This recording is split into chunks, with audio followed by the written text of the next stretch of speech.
Matthew from NGU Homelettings. So I've come out to a maintenance check today to look at damp that's reported underneath the window.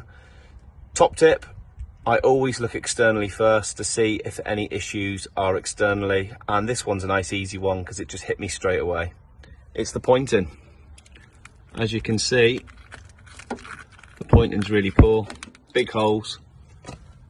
Damp, wet weather will find its way in through the pointing, through the brickwork and inside of the property. There you go, all the way round. And I'll show you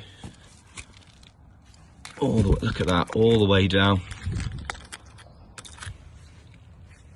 all the way along.